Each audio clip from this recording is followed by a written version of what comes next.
Hi, everyone. Thanks for coming. First, let me introduce Platypus. We are the Platypus Affiliated Society, which was established in December 2006. We organize reading groups, public fora, research, and journalism focused on problems and tasks inherited from the old 1920s through 1930s, new 1960s through 1970s, and post-political 1980s through 1990s left for the possibility of emancipatory politics today. I'd also like to thank Loyola University for funding and giving us the room. Let me introduce the format we'll be following tonight. The discussion will be structured in the following way. Each panelist will have about 10 to 12 minutes for opening remarks and 3 to 4 minutes to respond to each other before audience Q&A. And now let me do the panelist bios. We'll start farthest from me. Margaret Power is a professor of history at the Illinois Institute of Technology. She is the author or editor of several books dealing with the right-wing women in Chile, feminine power, and the anti-Allende women's movement, 1964 through 1973, right-wing women, from conservatives to extremists around the world, and new perspectives on the transnational right. Her current co-authored work, Open Hard Times, Norvelt and the Struggle for Community During the Depression will be out next fall. She's also working on a study of the Puerto Rican Nationalist Party. Closer to me is Brit Schulte. She's a self-described as grassroots organizing, burlesque performing, comic book reading, punk rock listening, queer Marxist feminist, prison abolitionist. It's a long list. She's a founder and current editor for Wedge magazine. She is seeking a dual master's in art history, theory and criticism, as well as visual critical studies at the School of the Art Institute of Chicago. She also maintains her blog, The Glass Hour, hosted at Wedge. And finally, closest to me is Yazmin Nair, who is a writer, academic, and activist in Chicago. She is a co-founder of the radical queer editorial collective Against Equality and the volunteer policy director of Gender Just. Her work has appeared in publications like In These Times, Electronic Intifada, Monthly Review, The Owl, The Chicago Reader, GLQ, Daily Dot, Windy City Times, Bitch, Maximum Rock and Roll, and No More Potlucks. She is currently working on a book titled Strange Love, Neoliberalism, Affect, and the Invention of Social Justice.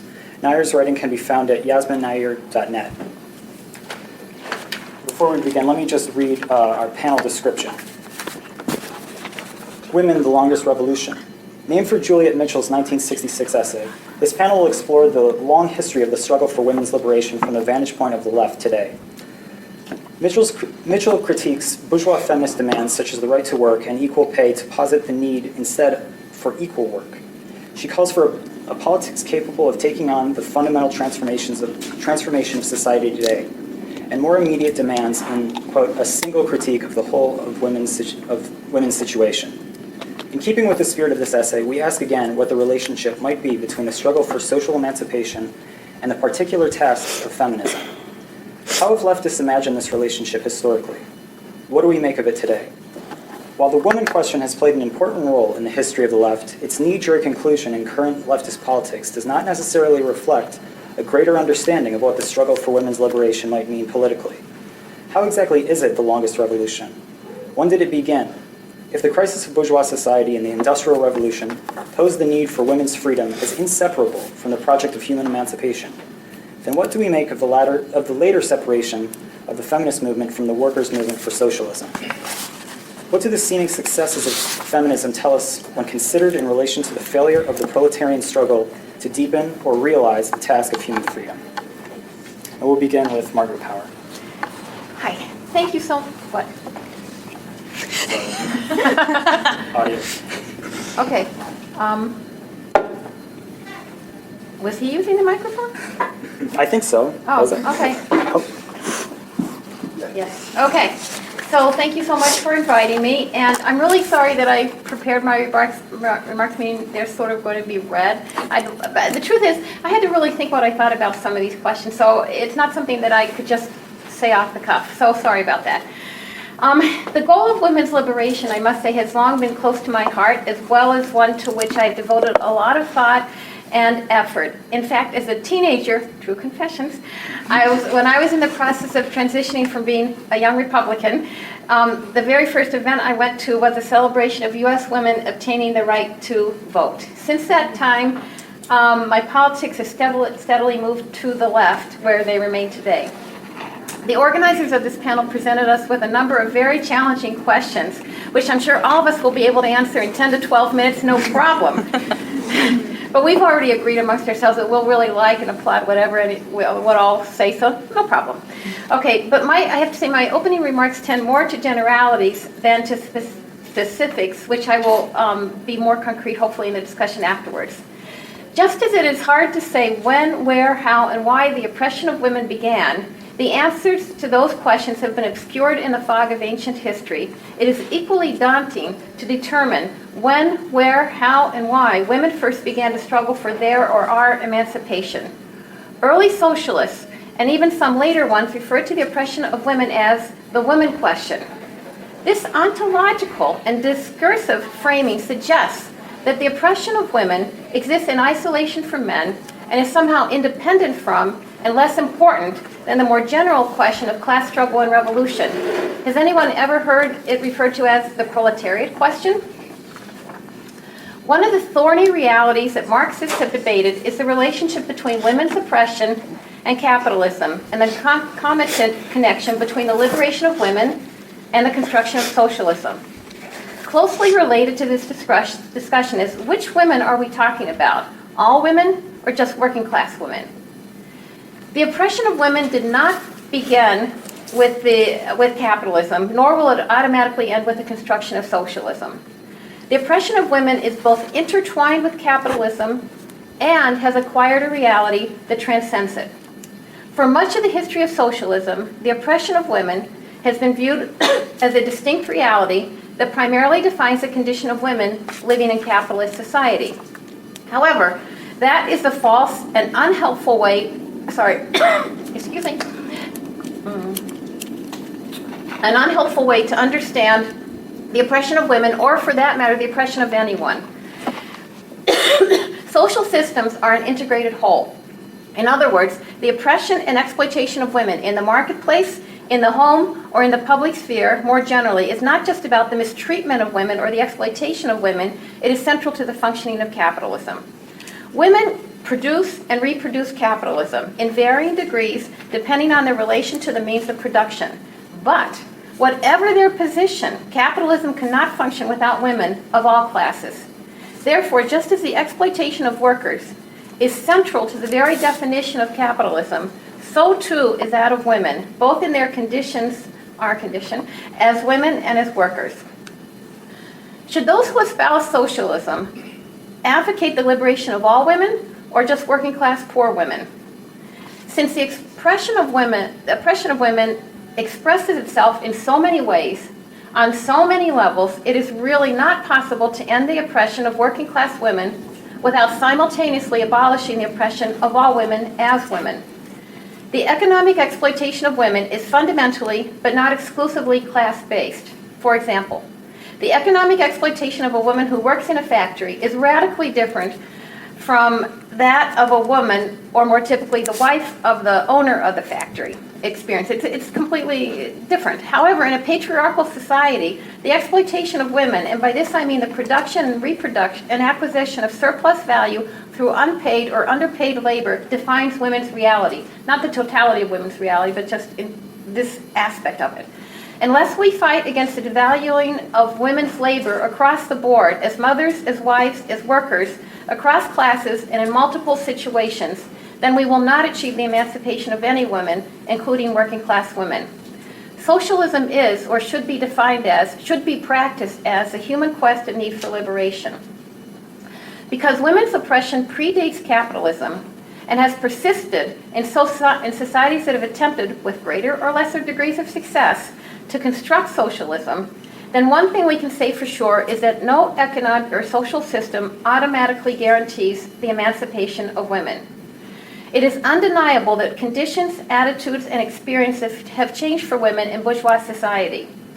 We must acknowledge the gains that the women's movement has made for women in capitalist societies around the world. But what do these gains mean?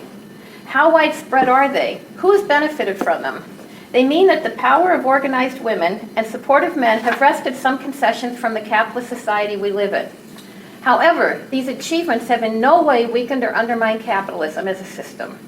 Indeed, okay, this will be a weird analogy, but let's see. I liken the advances of women to an air mattress. Okay, I'm sure everybody got it right away. If one portion goes down, another goes up. Okay, thought of it all on my own. Okay, so yes, women are now in college, earning advanced degrees, but most students are burdened with debt. Yes, many middle and upper class women have better paid and interesting jobs, like being a professor. But millions of women work in unhealthy, non-union jobs where they lack health care, security, a livable wage, and respect. The goal of capitalism is to generate profits, and one way to do so is to incorporate smart, creative, and energetic women into a world once defined and solely inhabited by men. But that is not to say that women's ability to be, for example, attorneys who fight for the rights of all to have good legal representation, my sister, or who defend women who fight back against or kill men who abuse them, is just the result of some nefarious scheme to co-opt women into capitalism. That would be ridiculous. Rather, the advances women make in a capitalist society are both positive, since they have made life better for some women, and double-edged, since they have sucked women more into the capitalist system. Instead of leaning in, I think we need to lean out. Women alone will not end capitalism or build socialism. Women need to work together with men to do this. However, it would be a huge, huge mistake for women to think that we will achieve women's liberation only by building socialism. In order to attain the emancipation of women, women need to work on many fronts in mixed gender and in autonomous women's organizations. We need independent organizations and spaces from which to articulate our demands, desires, and dreams, and to concretize our program for liberation. Women need to lead and participate in all revolutionary and indeed in some reformist organizations. But we also need organizations and institutions of our own to ensure that we recognize, express, and obtain when, how, why, and by whom we are being oppressed, and consequently have the material resources and the solidarity to fight against this. Women as women in any universalizing sense of the world simply does not exist, although you'd never have known that from what I've said so far, but nonetheless. So far I've spoken as if there's something called woman, capital letters, but such an entity does not exist. In order to emancipate women, we need to recognize the conflicts and fissures that have always existed among and between women and in women's organizations and movements. Differences that result from the various ways that women are oppressed and in fact oppress others. Be it racial, ethnic, religious, national, sexual, age, education, class, or able-bodiedness, and the list could continue. Just as women need our own organizational reality, independent of men, so too do women who embody different racial, national, sexual, etc. experiences. Far from promoting disunity, it is only when we recognize and respect differences on one hand and our sameness on the other, the basic humanity that unites us, or should unite us, in our ideal world, when instead of feeling threatened if, for example, black working class women create their own organizations, instead of doing that, instead we welcome the understanding and strength we will all gain from their empowerment, then can we truly conceive of a socialist society and the emancipation of women, which to me also includes the emancipation of all humanity.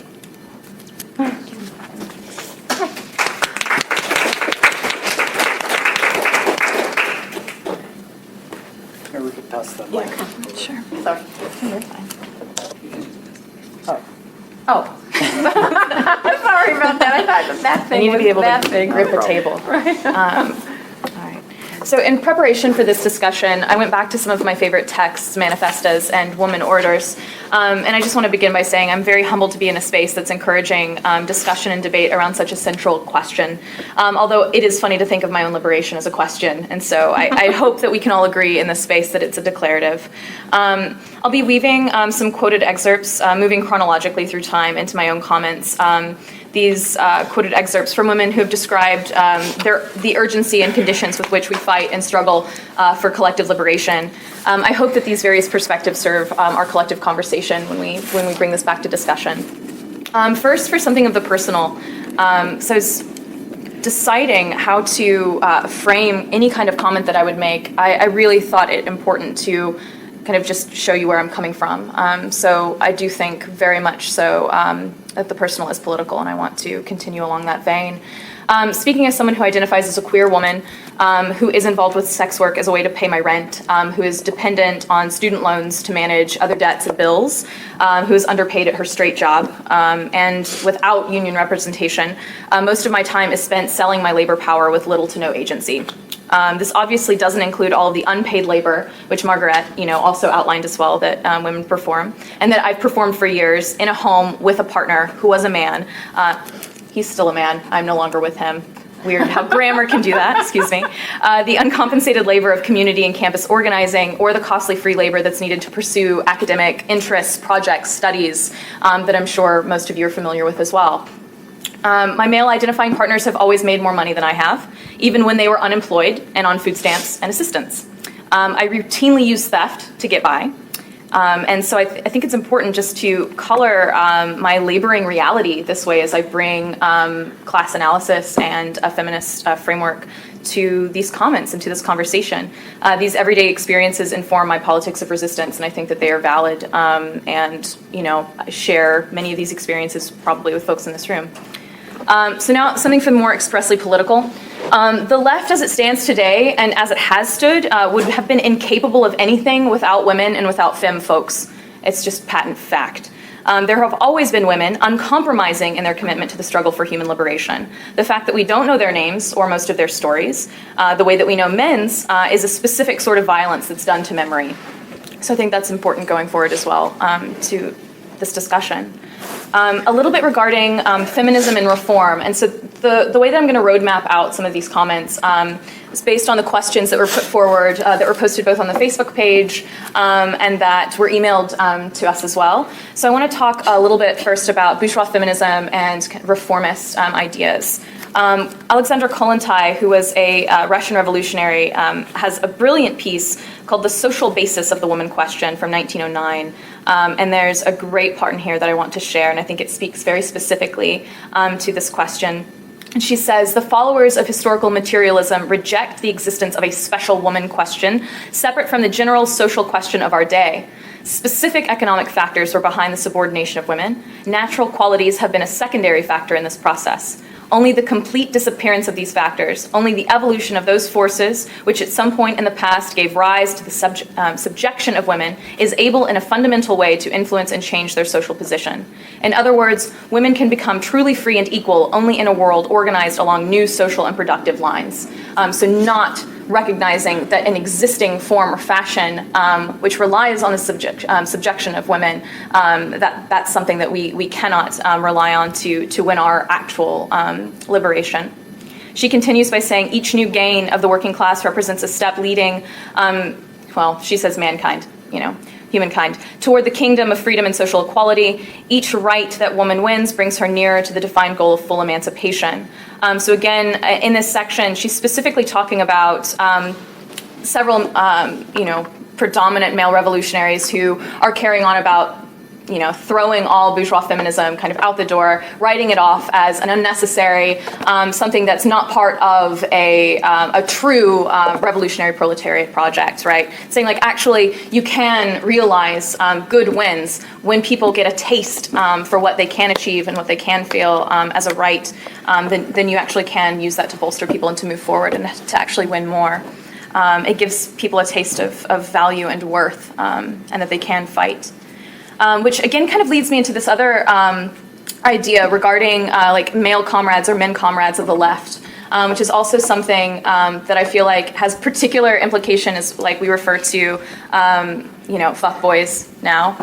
So yeah, see how I'm throwing in. See, I'm hip. I can talk about fuck boys and mansplaining and manspreading. I think we should find a way to work these into conversation too, just so we have a space to vent because the CTA. But specifically in reference to the struggle, and this is the anarchist struggle in the Spanish Revolution, Mujeres Libres was an organization that was founded in 1936, and they had a lot to say about male anarchists that would mansplain within anarchist organizations. And Lucia Sanchez Suarnil had this really amazing quote that I wanted to share. And she expresses that the general sentiment was that all those compañeros, however radical they may be in the cafes, in their unions, and even in affinity groups, specifically FAI, they seem to drop their costumes as lovers of female liberation at the doors of their homes. Inside, they behave with their compañeras just like common husbands. And I think that that's something that still rings very true for revolutionary and even just campaign-based organizations of the day. You know, when you're wanting to, as a woman, put an idea forward and you have 10 men who have been in the organization for longer or not even as long, immediately shut you down or create a space that's hostile to actually sharing your ideas and participating fully, it doesn't exactly lead to a kind of healthy revolutionary candor when you're organizing at the grassroots level. And so this organization, Mujeres Libres, which I feel like does not get spoken about very much in the anarchist tradition, which is unfortunate, was really trying to challenge a lot of this inherent misogyny and sexism within their organizing models.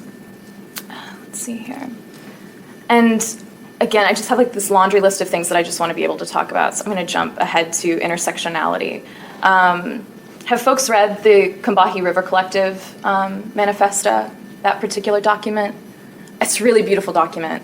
It's like one of the things that I was like, oh, feminism, this is a thing. I remember, you know, reading that and it absolutely changing the way I thought about the way I would interact with people in grassroots organizations. In terms of feminism, I think that there's that really great guerrilla feminist quote now that's floating around and it's been memed a billion times, but my feminism will be intersectional or it will be bullshit. And that's like, again, just like a very new but correct way of looking at how we should see the struggle for liberation, specifically women's liberation, human liberation. And this quote here from the Combahee River Collective, and this is a document written in 1977. This is the first time that you see really the terms like identity politics or intersectionality being referenced and expressly labeled as such, let me be clear. Anyway, this is really, really great.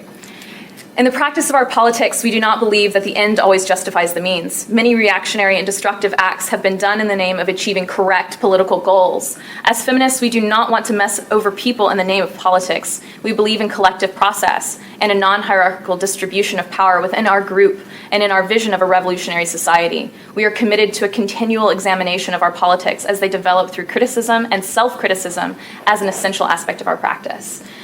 So again, I think importantly moving forward when we're asking ourselves questions like, you know, what has the left been doing with questions like feminism, women's liberation, the central woman question? There are organizations that was not even a thing to consider, that this was the project. It wasn't something like, how do we engage with that project? It was the project. And so I think it's really important to go back to a lot of these texts and to look at these organizations, some flawed as they were, to learn some of these lessons, to be able to, you know, not have to remake the wheel when you're in an organizing meeting trying to get shit done on your campus or in your community. And so I would really recommend referencing some of these texts just to be more express with what I mean by intersectionality. Again, another amazing quote. We realize that the liberation of all oppressed peoples necessitates the destruction of the political economic systems of capitalism and imperialism as well as patriarchy. That's a fucking sentence. That is a great sentence. They continue, we are socialists because we believe that work must be organized for the collective benefit of those who do the work and create the products, and not for the profit of the bosses. And I mean, it continues. And it's just like line after line of just absolute like glory. I love the Combahee River Collective, especially on these issues of intersectionality. Looking at, what do we think? Do we want to talk about regarding wages for housework and campaigns like that, or we want to move into like, is Marxism reductive? We have feelings? Okay. So I call myself a Marxist feminist. I like that. I like the framework that historical materialism gives me. I think that it allows me to look at a synthesis of events and see history in a particular way that's, I find, more true and not just written by the victor, right? I think that that's a useful tool. Marxism gets a lot of flack, specifically for this. I don't know, it's an allegation of being too class politics based, being reductive, of not centering the question.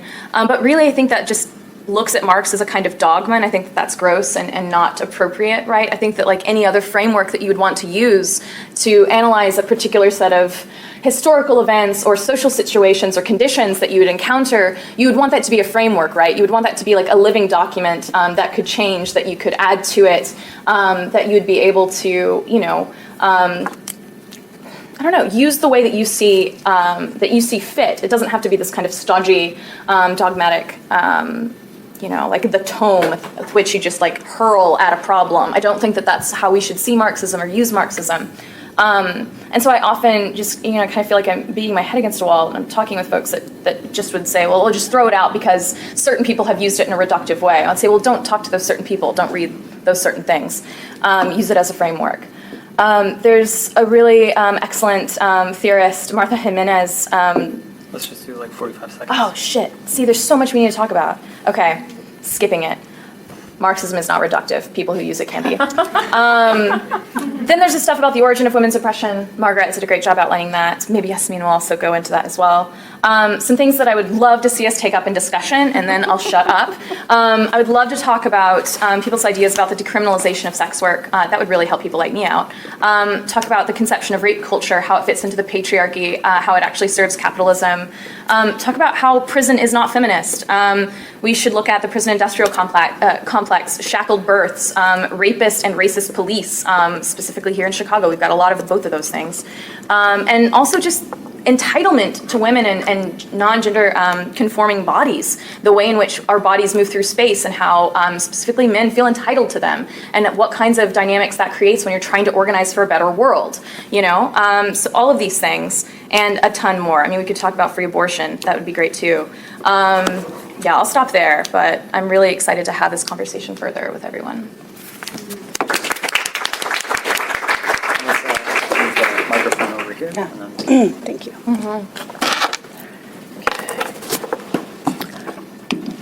Well, thank you all for being here. I know it's an awkward time on a Wednesday, and so thank you for coming to this, and thank you to everyone who helped organize it, because I know from my own experience how difficult these things can be. So I appreciate all the work you've all put in. I know it's taken weeks and months, so thank you. My remarks today will touch mainly upon three issues. The issue of trans representation in politics, the question of gay marriage, which is not over, as a problem, that is, and the question surrounding carceral feminism. And I'll explain what I mean by carceral feminism as I move forward. And especially carceral feminism within the neoliberal university. I thought that would be useful for us to sort of expand that discussion given where we are located. My comments are embedded in a critique of neoliberalism, and particularly in a critique of the neoliberal university. In brief, just so that everyone knows where I'm coming from, I define neoliberalism as the relentless privatization of everyday life. And in terms of the larger economic development over the past few decades, about 40, 50 odd, not decades, but 40, 50 odd years, the movement over the past many decades to privatize the resources that involve our most basic needs, right? So over the last many decades, we've seen education, healthcare, schooling, water, right? All of those basic needs are being and have been privatized in the United States and in many parts of the world. So I'll just plunge into my presentation and trust that we can expand upon much of this during the question and answer session.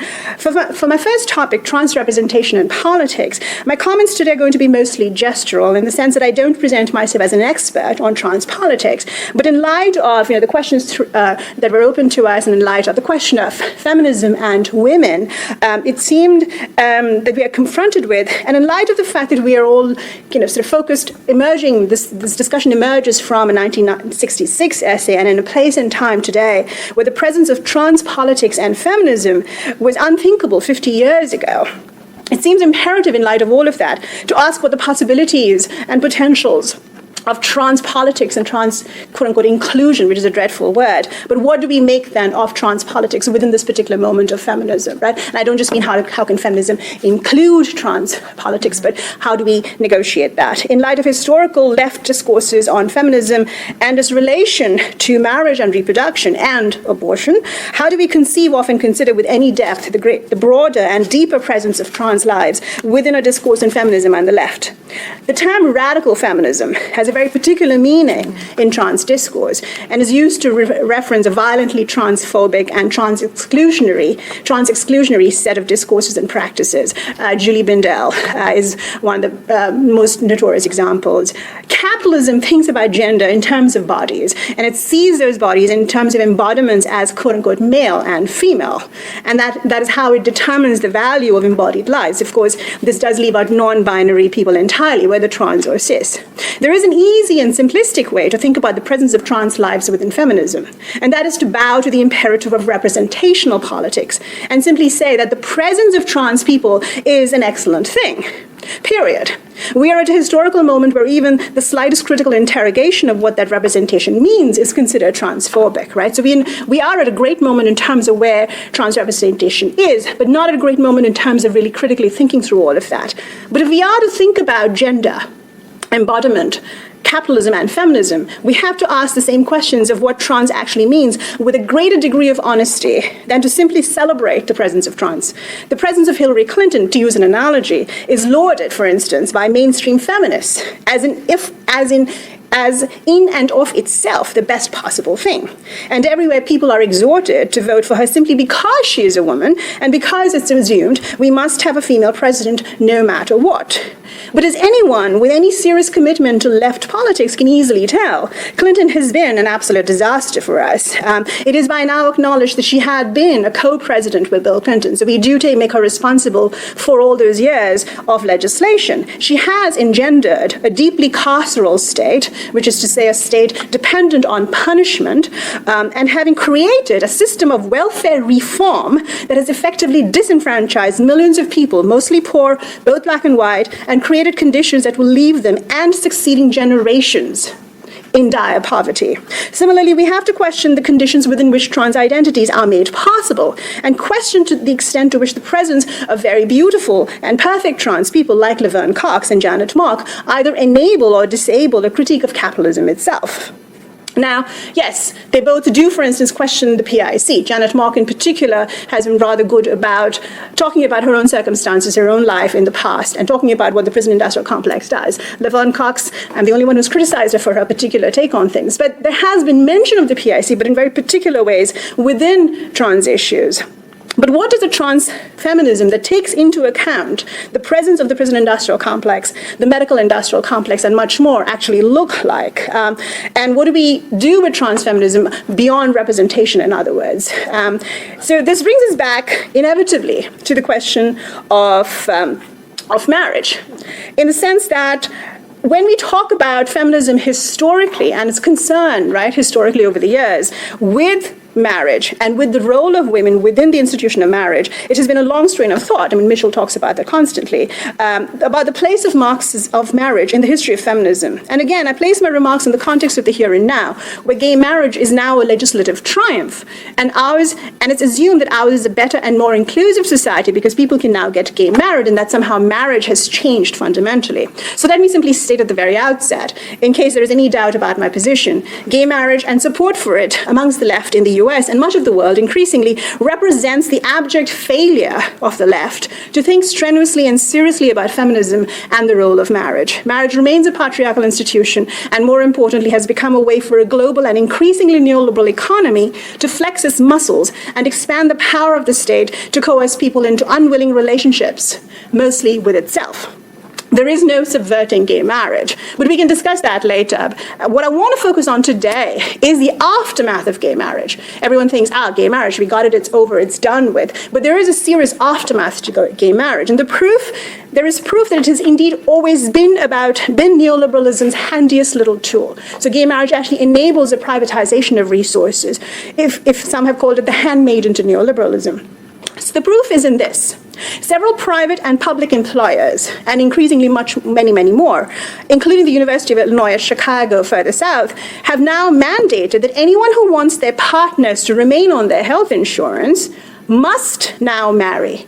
So this applies to gay and straight couples. The logic is simple. Because everyone can now get married, everyone must get married. The extension of that logic is even more brutal. Marry or die. So the question of feminism is relevant here, and not just because straight couples are affected. What gay marriage teaches us is that gender, right, has always been subordinated in a sense to these questions around marriage. In a state without a guaranteed income, without health care, for instance, marriage is another way for the state to create to more dependency, right? So that's how gay marriage's effects are to actually extend the neoliberal state. So when we ask, what about feminism? What about the longest revolution and the role of marriage? We have to consider what I think of as a necessary element of a feminist revolution, which is dismantling the necessity of marriage to make sure that marriage is not a price you pay literally with your life, right? It is absolutely no coincidence that Britain's National Health Service is facing attacks and attrition even as its conservative government is embracing gay marriage. In that sense, the left has capitulated throughout in that regard. And my last set of comments today very quickly have to do with carceral feminism and the impact that has on feminism at large, and on a very particular brand of feminism emerging within and from the neoliberal university. So again, I come at this as a prison abolitionist, and I'm going to talk a little bit very quickly about the prison industrial complex, or the PIC. The PIC, the prison industrial complex, looms large in both obvious and unseen ways as a backdrop of feminism today. So feminism, increasingly over the last few decades, has actually taken on carcerality as a primary mode of being. So the most prominent campaigns against violence, like the one around campus sexual assaults that we see today, tend to focus on imprisonment and sentencing as the best solution. So, and one of the best books, by the way, if you're interested, if you haven't seen it, is Christine Buemüller's, I think it's 1992 or 1987, In an Abusive State, How Neoliberalism Appropriated the Feminist Movement Against Sexual Violence. Absolutely necessary book, which I really recommend. And it talks about the ways in which social service agencies have slowly enabled carcerality. So the carceral state, which is to say the prison state that was in some part meant to protect women and their dependents, is now being used to police, and we see this in domestic violence agencies all the time. This carceral state polices, surveils, and incarcerates people, along with countless men and trans people. This contradiction has brought about what scholars like Elizabeth Bernstein and Janet Haley refer to as carceral feminism or governmental feminism. The idea that feminism functions most efficiently when it can be aided and abetted by enforcing the law and by enforcing the most punitive methods. So in domestic violence situations, for instance, the instant, because it acts like the Violence Against Women Act, the first response has to be, it is mandated, the first response has to be to send everyone to jail, to arrest them and send them to jail, right? So basically, what we have today, consequently, is a kind of victimization and pathologization of women. It is conventional these days to think about carceral feminism as the kind of binding, right, the foundational kind of way to respond to what we think of as a crisis of feminism. And I think one of the things we have to think about, and I'll just end here quickly because I don't want to take up too much time, but I'd like us to think more critically about things like sexual assault campaigns on campuses, and to think much more about the concept, like various concepts like rape culture or sexual assault, right, that have proliferated on campuses, and really want us to think long and hard, perhaps in the discussion section, about how all of that ties into a surveillance state. So think about how, for instance, universities now have to report to the state. The minute Obama's administration passed the legislation that said, from now on we're going to be really tough on sexual assaults, et cetera, we had Emma Sulkowicz's Mattress Project, for instance. All of that was very popular. The concept of rape culture is very popular. But think about what happened instantly, right? The administration steps in and says, you have to start reporting. You have to, in other words, provide statistics and data. Also then think about how it's the prison industrial complex, right? The prison industrial complex is not just prisons. It is the surveillance mechanisms. It is the cameras that you have on campuses like Loyola. It is, the telephones that you use, right, to call. It is also the culture of paranoia and fear that women are constantly asked to dwell within, as opposed to thinking more broadly about what is sexual assault, how does it come about, what is the vulnerability of the neoliberal subject, right? So, or as Melissa, just to end, Melissa Gira Grant has a great phrase in a recent essay where she says, she talks about sex work more precisely, but she says, this ground, when we ask these questions, what about feminism, what about sex work, she says, this ground is soaked with blood. Mm-hmm. And that's what we have to think about in terms of these questions around feminism and vulnerability, and who gets represented, who doesn't. We have to consider that the ground we're walking on is already soaked with blood. Thank you.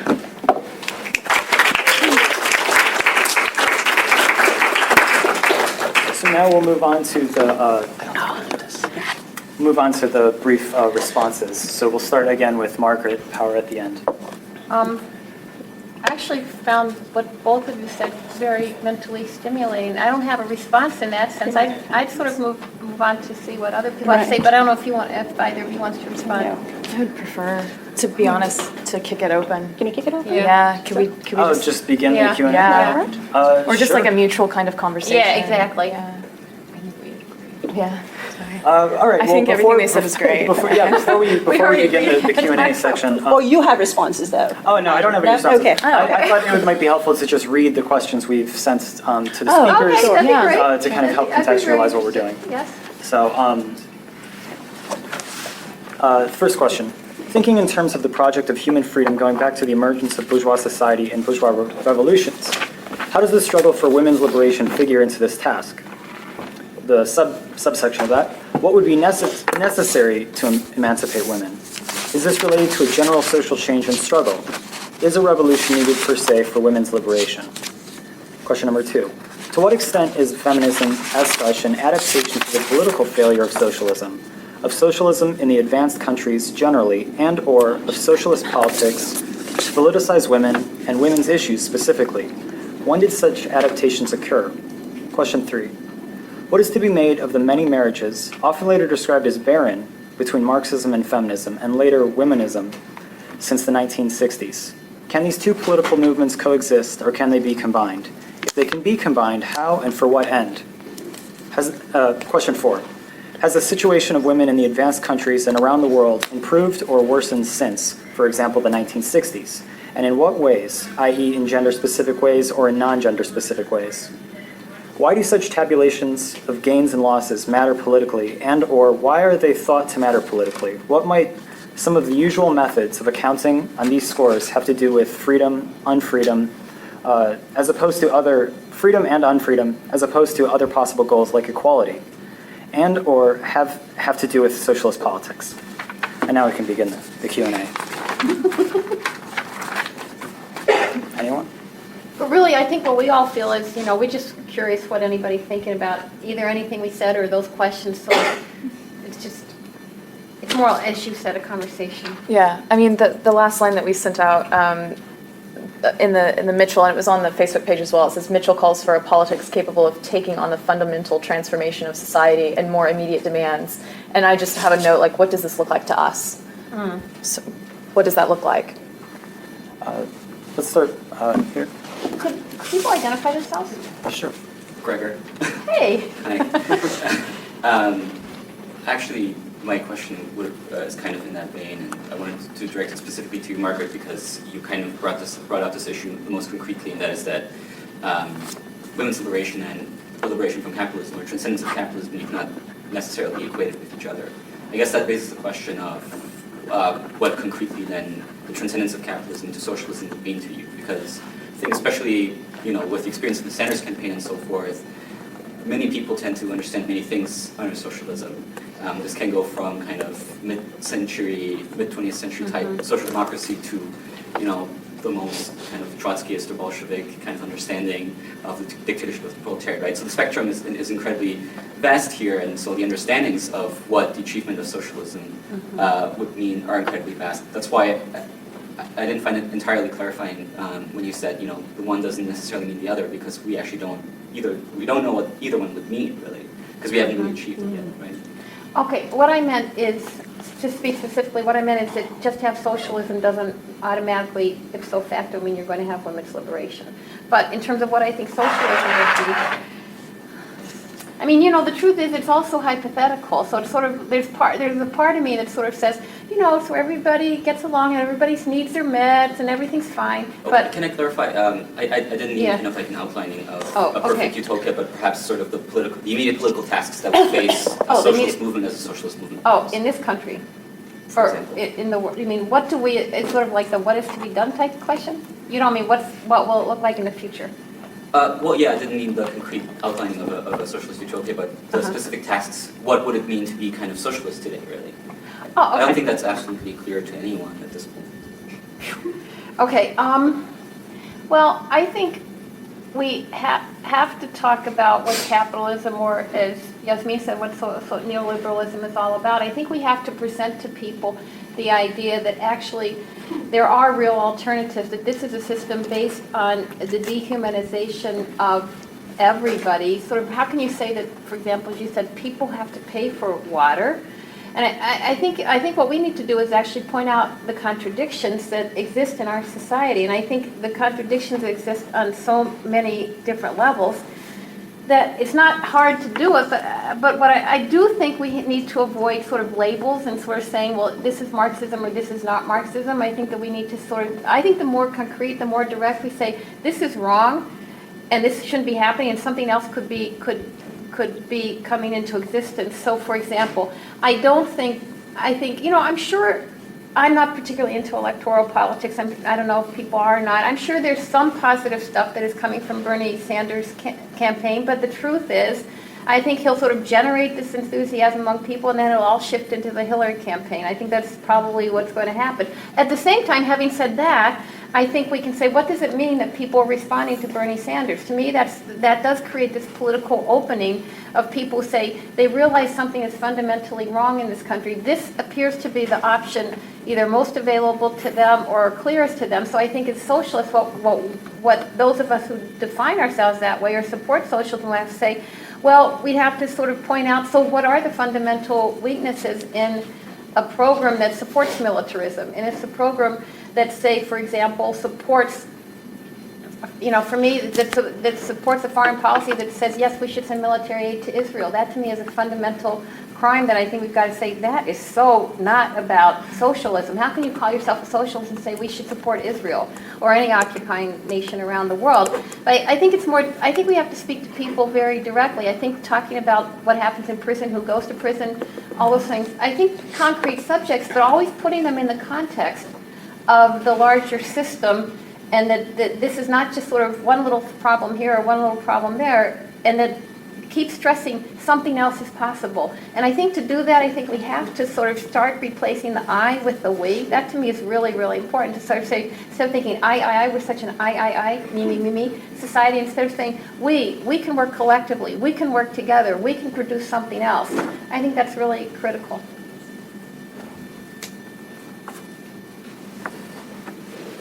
Nadir, would you like to? Hi, Nadir. Thank you guys so much.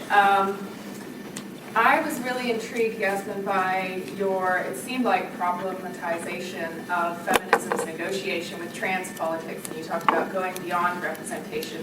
Could you elaborate? Sure. It seemed like we didn't really get beyond. Yes, I'm glad you asked that, right. I think we're at a moment where representation in itself has become, at least I think the problem for, in terms of trans issues, I think the issue for us is that this is such a high moment of representation, right? And it is a great moment of representation. And I think we're still trying to negotiate what it means to move out of merely saying it's great that we have Caitlyn Jenner, right, on the cover of Vanity Fair, right? Or that we have Janet Mock on a documentary, or that we have Caitlyn Jenner's show, for instance. And I think we're at the particular moment where we have to say, saying anything critical of all of that is still sort of verboten at this point in time, right? So we're not allowed to, I don't want to say not allowed to, but how do we as feminists, right, queer, LGBTQ, cis, and so on, feminists, right, because I think feminism is crucially, how do we think about, for instance, Caitlyn Jenner, and within that whole realm of what it means to be a relatively wealthy trans person who has access to the medical industrial complex, for instance, right? What does that mean in terms of feminism? How do we relate that to feminism and questions around issues of access to, for instance, abortion, which is a medical procedure which we are continually denied, right? And the left is failing on abortion when the left, by the way, praises Pope Francis. The left is constantly failing on abortion. The mainstream feminists have completely failed on abortion. Abortion needs to be accessible to everyone without question. Right, but we've constantly sort of slipped back on that. So I think what we're not doing is to connect materialist economic questions around women's access to questions of what trans people continue to face, right? So, and we only discuss all of that in very pathological terms. So when we talk about trans people having, quote unquote, having to do sex work, we discuss it in very pathological terms, as in terms of, isn't it awful that, or trans people are killed because they are, simply they are targeted for being trans. Well, actually, yes and no, because the truth is that being trans in the United States also means not having access to a whole lot of things, including housing, right? Having to negotiate existences on the streets. That's what makes you vulnerable to being killed, right? So it's not that they're targeted only because they're trans, it's because the system is making them a target. And we don't really have a space to discuss that. I'm very critical of Laverne Cox. When she talked about the prison-industrial complex, she does it all the time.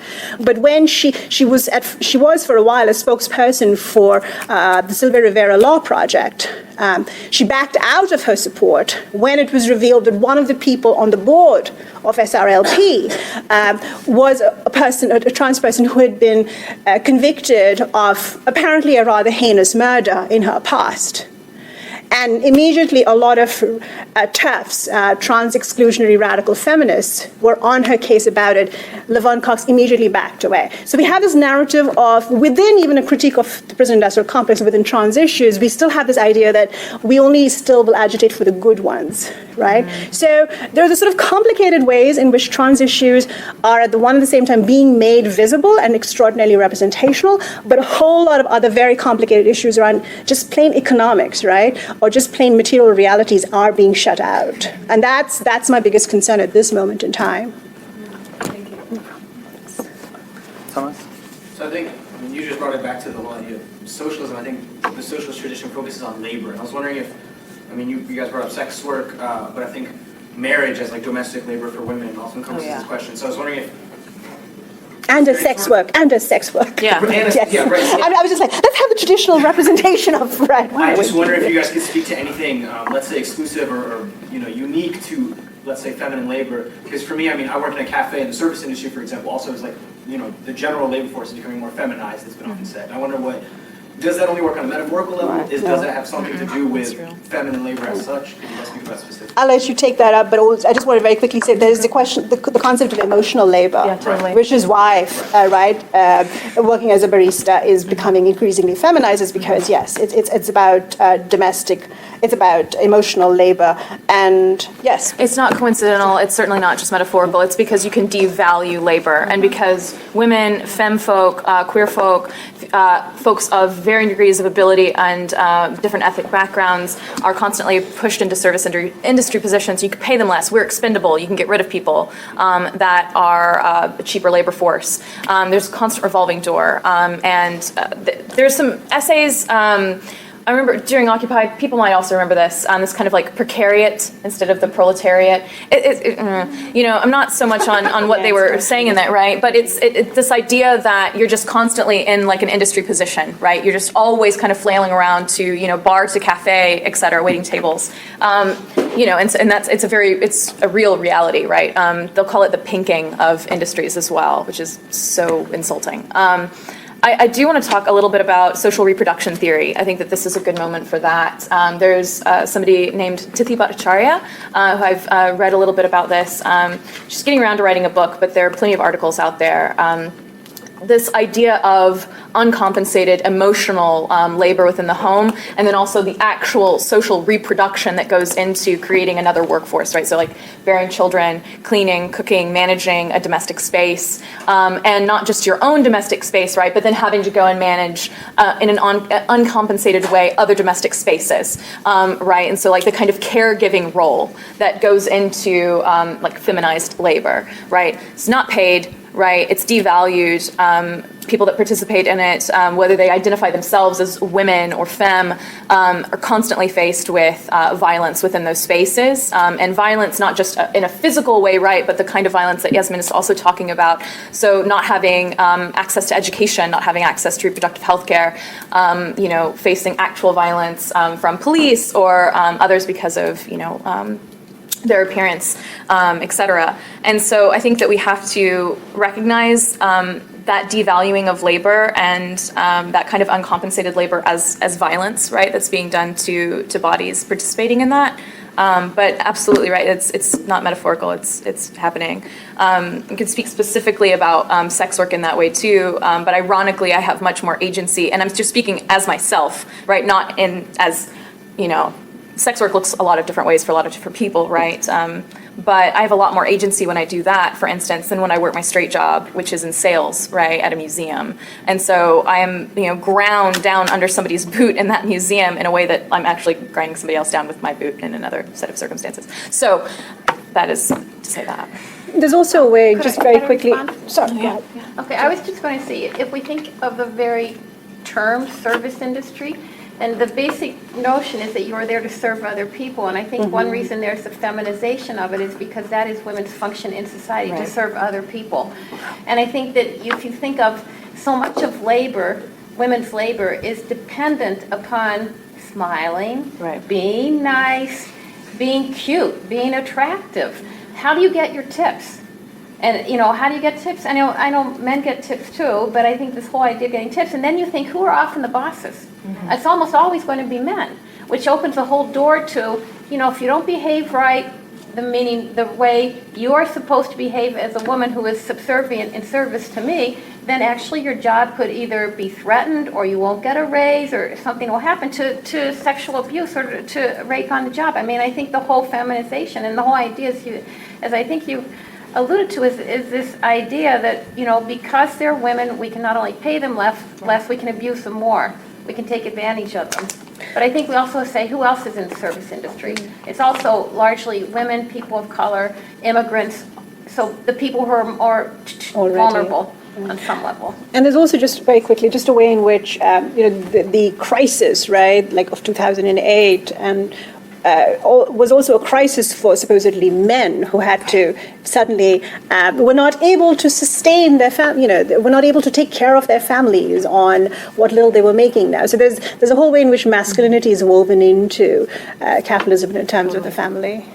Sorry. So kind of one for you, but do you think there's a space for sex work kind of in this ideally socialist utopia? Because a lot of sex workers, including myself, you go into it for the money and kind of the agency you get from it, but do you think in this ideal, kind of there won't be a need for sex work? It'll just be fucking. It'll just be fucking to fuck or not fucking. You know what I mean? Like you would just carry on, however you'd want to carry on, right? I mean, in utopias, Jesus, yeah, that'd be great. We could talk about that all night. Like camming, stripping, all these other forms that are more like entertainment. Do you think they would go away with kind of that, or do you think it'd kind of be a different industry within? But I started being ignorant. I don't know what camming is. Webcam work. Oh, okay, Yeah. webcam work. Am I the only one who didn't know? No, I mean, I wasn't sure. I'm not shy, I'm curious. Yeah, we can talk about it. That's a whole other conversation. No, I think, in conversations like these, it's always, and it's not productive to talk about these alternative ways that we could be living, right? That imagining a way of living that doesn't hurt, that doesn't feel wrong. I don't know what that looks like, because I live in a world that is wrong, and I live in a world that hurts all the time. And so it's difficult to try to imagine if people wouldn't participate in sexual activities that look like they do now. You know what I mean? I would only imagine that you would have the kind of agency and fulfillment, the kind of radical and enthusiastic consent that would inform practices that would make you feel whole, that would make you feel complete as a person, and or being able to abstain from any sexual activity at all and not feel like it was a necessary part of your experience either. Do you know what I mean? And so it's an interesting question. It's a really lovely question to think about. But I will say that the sex industry as it stands is still by and large controlled by and dominated by the male fantasy, and there's not a huge way to get around that. There's amazing feminist porn. It exists. I'm a very sex positive person. I think it's wonderful. People should do what they want to do, but we can't pretend like we can have sex outside of the world that we live in. You know what I mean? The world that we live in, like I said, is wrong and hurts. And so the way in which we negotiate how we interact with other people's bodies, it is a constant negotiation. And so, I don't have much else to say right on that. But Thank you. Yeah. Were you going to ask a question? Maybe a somewhat similar question, but this one might be a little bit more tractable. I'm curious if you can talk a little bit more about rape culture and critiques of this concept of rape culture, because I've had some debates with a liberal feminist friend about this, where I say, well, the solutions you're proposing are sort of capital constituted, and they're very cursorial. And then his response is, well, if that's your response, you care about socialism, you don't really care about rape. And in his vision of socialism, he sort of rejects it because he says, well, patriarchy would continue and white supremacy would continue. So that's kind of his political conception of socialism. Horrible conception. Wait, of wait, he socialism. thinks that under socialism they will continue? Exactly, yes. And so that's what kind of will the- change? What was that? I was just curious what he thinks will change. Well, this is where socialism becomes defined as like a kind of solely economic program. Kind But of if worker-based we were program. all, sorry, I'm just trying to understand. If we were all actually controlling the means of production, though, and we were all like, say all of us in this room were in the same, I don't know, farm or factory, we would all have to talk to one another to decide what we would be doing, right? And so all of our interests would actually have to be discussed and then like decided upon in the collective, right? So in what world of that socialism would our voices not be used to then decide what we would do with our product? If we define it like that, then the women question not be separate at all. Right, Right. right, Yeah, okay. yeah. Exactly. But is that, Yeah, we're onto it. Yeah. as I take it, you're asking what would the critique of rape culture, the concept of rape culture look like, right?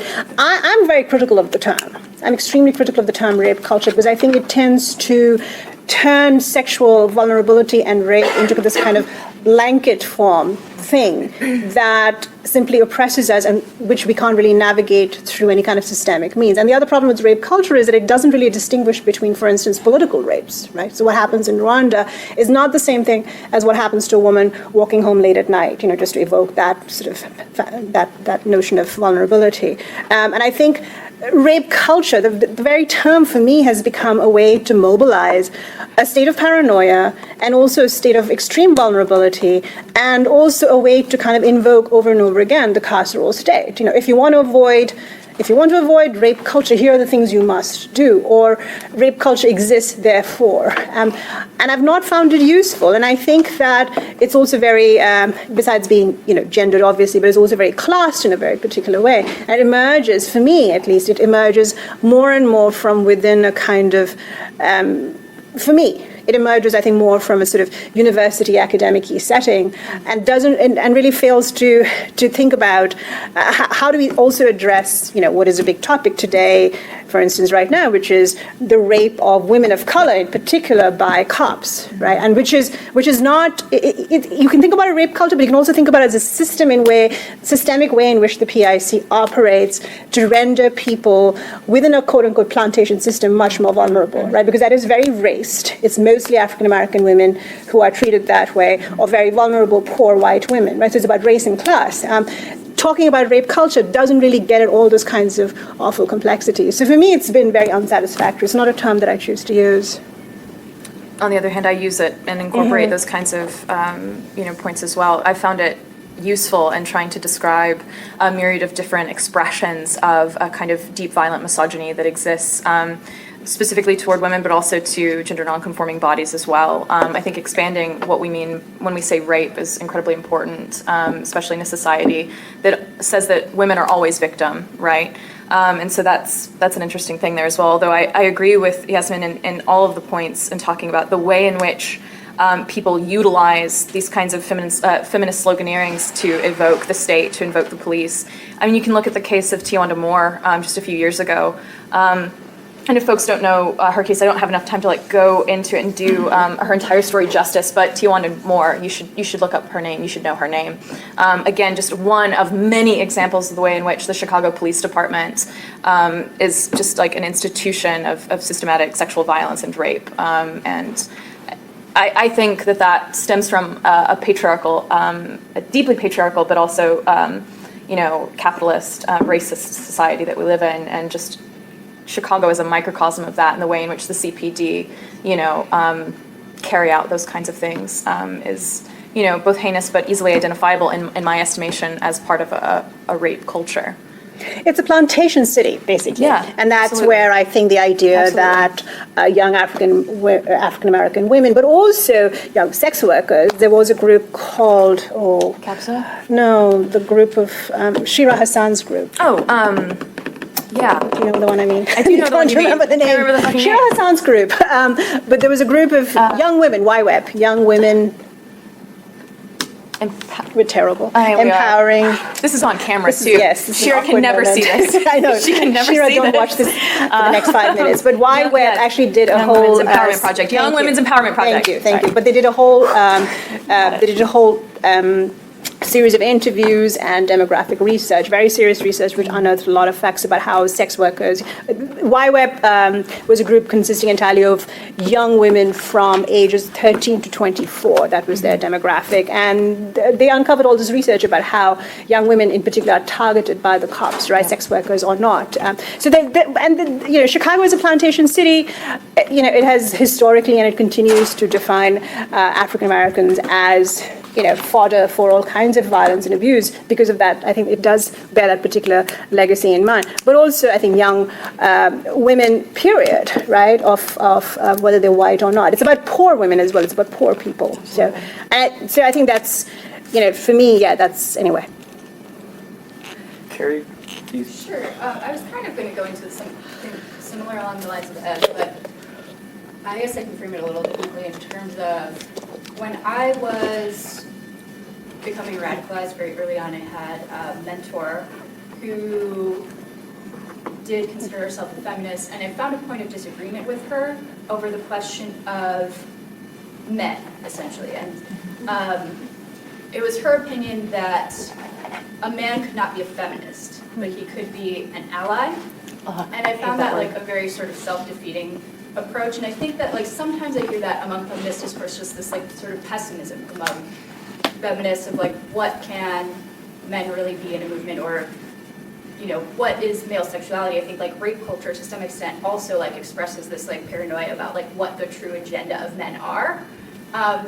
So to frame it into a question, like, can you speak to that? What are the role of men in the movement?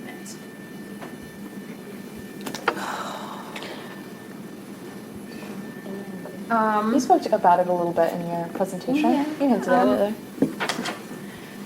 I guess it depends what we mean by the movement, let's be Yeah. honest. So that's why it's a little vague. I mean, your Your question is vague. movements. What? Like, in your Oh, opinion. I wish we had a movement. Yeah, it's more that's like, I'm thinking movement, wouldn't that be nice? But I think, of course I think men can be feminists, because I think feminism is an idea or a way of being, a way of thinking about things. I mean, if we don't think men can be feminists, what are we saying? So I don't think that's a very helpful way to look at things. I mean, I think white people can not be racist. I think everybody can change. I was a young Republican. If I don't know why other people can't change. So I think I always come at it from this sort of more optimistic. I say, yeah, wow, I know how I grew up. So I think the role of men in the movement certainly is to. I don't see it being that different, really. I guess I just have to say, men, I think, have to play a role. Women have to play a role. Some men play some role. Some women play another role. I don't really have a better answer, because I don't think if we can't build organizations now in which male domination is not only challenged but also eliminated, and men actually understand why that's not so critical, that they not be the way they're taught to be, or the way so much of society tells them to be. How can we produce a change at some point in the future? So I think we have to persevere and do it now too. Do we want to just go in like a? I hate the term ally. I think it's gross. I would much prefer an accomplice to an ally.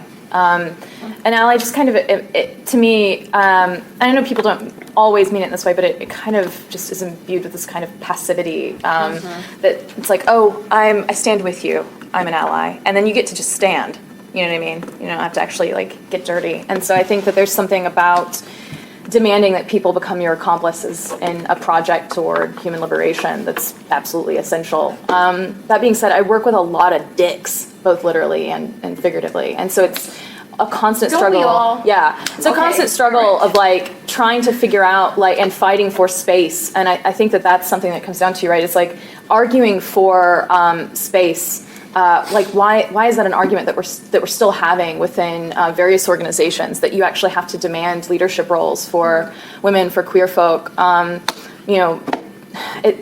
List goes on of people that are not naturally, in the society seen as leaders, right, who are not able to assume those roles because of whatever system of, I shudder to use the term privilege, but privilege that, allows some folks.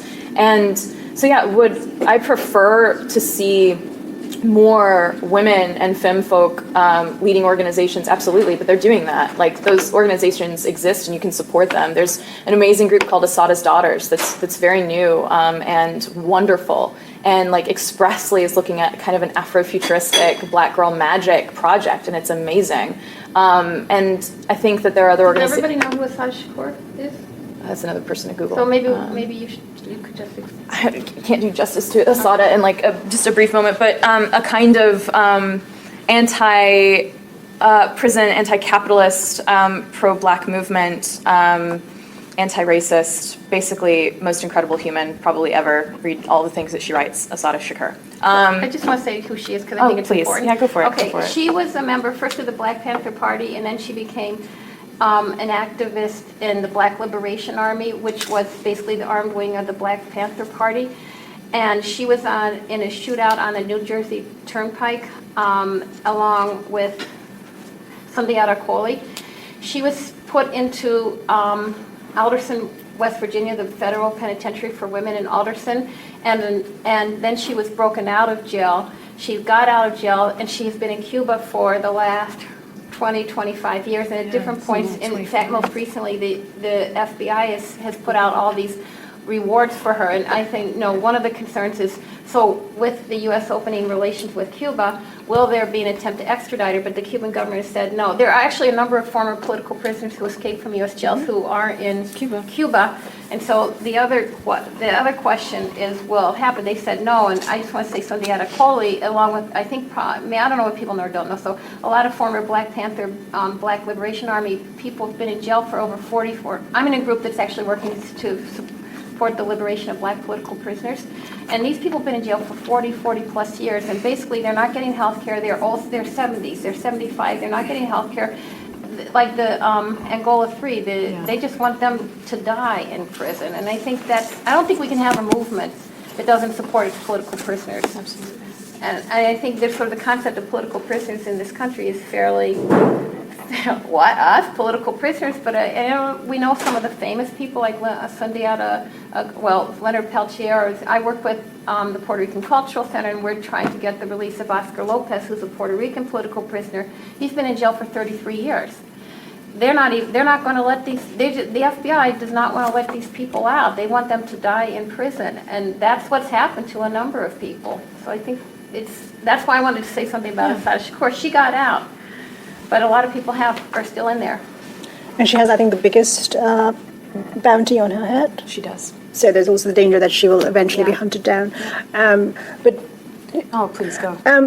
I like to think of it in terms of patriarchy and masculinity more than perhaps questions around men, particularly given my own issues and concerns around not representation, but how do we think about and negotiate LGBTQ trans issues, right, and experiences and lived realities around all of that. So if you think about patriarchy and masculinity as opposed to men and women, and if you start thinking about what gay marriage does, right, which is to say that it actually replicates in many ways the patriarchy. In terms of its investment in a very particular model of the family, for instance. So there's nothing subversive about that. The way it plugs into the economy, right? So and whether that's two women, right, or whether that's two men, the patriarchy is still being reproduced. And there's also the question of masculinity and and how people are raised and compelled to enact and act upon their instincts based on how they're supposed to be masculine. And that's actually something we see even in the queer community a lot, right? The investment in masculinity and the investment in femininity. So, and those are problems. I mean, there's an interesting new book called The Feminist Utopia Project. It's a collection of 57 essays. And, sort of asking, what does a feminist utopia look like? And it barely asks anything about socialism. It barely references feminists beyond, say, prior to 1995 even, but there's this one essay where someone is being interviewed about sports, right? And she says, if you just had more women in the sports locker rooms, there would be so much less violence and exploitation. And I'm like, what are you talking about?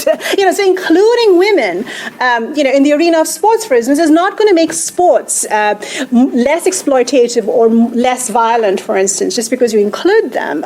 It has to come with an understanding of why we have to think about violence and patriarchal modes of being as terrible for society and so on. So when we talk about do we include men or not, I think in some ways, I obviously disagree that, it's not as if you can't have men in feminism, but the bigger question is, what do we do with traditional masculinity and patriarchy, and how do we move away from those modes of being? And that's a sort of a different question, which displaces that to ask sort of what I would say are perhaps more fundamental questions. And also, who or what is a man? Right. Who or what is a woman? That's also a question for all of us. And also just within movements, and let's wrap up on this, but the way in which they're organized. So like, if this is a hierarchical movement, that's necessarily something that's incredibly patriarchal. And so like understanding that a horizontality is necessary, a kind of like directness with your comrades or with the people that you're, relating with, like that also would, I think, be a much healthier way to look at it than just like the people sitting down at a table together. If you start removing the kinds of mechanisms that are in place that engender, I suppose, a kind of violence, like what that can lead to. So, Dick? Yasmin, you brought this up, but this is open to everybody because everybody is going to have some sort of experience with higher education. The Laura Kipnis article that came out of, it's interesting for a lot of reasons. Right. You could have a whole other panel on it, but one of the things she says at the end is looking at how universities and students have responded to sexual assault on campus, is her thesis of who wins is essentially university administration who gets to expand and increase its power and oversight. And you brought up, and I hadn't really conceived of this, this idea that this is like there is this creation of this paranoia, this sense of fear, and one of Kipnis's other critiques, which I kind of liked, was that more and more students are being taught to look to like university administrators to solve problems as opposed to each other. Like I remember that this is not on the level at all of like sexual assault, but instead of being taught to like solve problems with each other in our dorm, it was always like go immediately to your RA. Right. And I understand in certain cases why, if someone is, you think, reason is to believe that they're like especially abusive, whatever, why you would want an intermediary, but the sense is always go up instead of horizontal. And I'm curious is like how do you begin to create a response to sexual assault, maybe not based out of fear or paranoia, but like obviously that's a real like thing to fear from. But how do you move beyond that? Right. Yes, Laura Kipnis. So very quickly, if you're not aware of the case of Laura Kipnis, she's a professor of art history, I think, at Northwestern, who made a comment in, I think, one of her columns about there's a certain notorious case at Northwestern between a professor and a student. Right, it was on her Twitter. She tweeted. Yeah. Don't tweet seems to be the response to all academics these days. Stephen Salita. There you go. But so that's the case that we're talking about, and then she wrote a long article about what the issues are around sexual harassment and sexual assault policies on campus. So that's where we're coming from. So what do we do? What's interesting is, so there are a number of things. First, Freddie DeBoer has a really good essay about the sort of what he, I think, would broadly call the sort of infantilization of the student body. It appeared in the New York Times, as I recall. That's a really good essay to look at. But I think in terms of what we should do, I'll give you an example of a certain university, which will remain unnamed, because this is told to me in confidence, where there have been attempts made to create policies where, so here's what's going on at the university level, right, which is what you're asking about. You have a group of people, what's the freshman class number, let's say 3,000 every year, who come in from various backgrounds and various different experiences with sex and sexuality, often, not always, but often 17, 18, 19 years old, who have never learned how to negotiate sexual relationships probably ever, right? And then they're thrust into a campus environment which is completely different, away from parents, away from their neighborhoods, away from the communities that they have known, and they have to negotiate these very, no pun intended, sticky sexual situations, right? And with absolutely no help other than some sort of mandatory lecture with a horrible PowerPoint discussion, right? Or on the first day of really campus. bad skit. Yeah, and oh yes, skit. horrible skits, right? Yeah. So you have this terribly vulnerable population of people who are not given any kind of preparation culturally, because we live in America where you're not supposed to even discuss or have sex education in schools, right? So there's all of these problems, and you put this sort of, this vat of people in this cauldron of intense sexuality, intense sexual longings, encounters, etc., and you don't show them how to negotiate all of that, right? And then you get an administration.